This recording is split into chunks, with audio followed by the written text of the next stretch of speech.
Сказал Ибн Аль-Кайим, рахимахуллах, не упоминается печаль в Коране, кроме как с удержанием от нее или с ее отрицанием. И причина этого в том, что в печали нет пользы для сердца.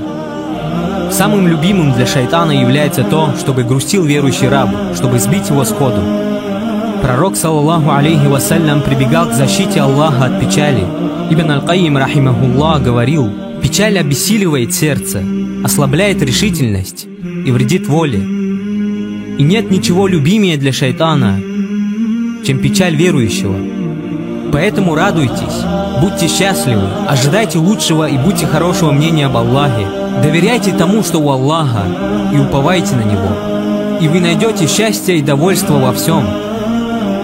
Ибн Аль-Кайим, рахимахуллах, также сказал: не портьте радость печалью и разум пессимизмом, успех высокомерием и оптимизм других, повергая их в разочарование.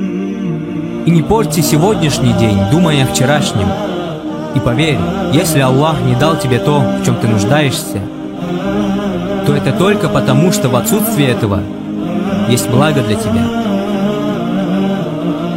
И может быть так, что в то время, когда ты спишь, во врата небес будут стучаться десятки дуа за тебя. От бедняка, которому ты помог, или опечаленного, которого ты обрадовал, или проходившего мимо человека, которому ты улыбнулся, или кого-либо, оказавшегося в затруднительном положении, которое ты облегчил ему. И никогда не считай ничтожным совершение какого-либо благодеяния. Один из праведных предшественников сказал: «Я взываю к Аллаху, когда нуждаюсь в чем-либо. Если Он дает мне это, то я радуюсь 1 раз.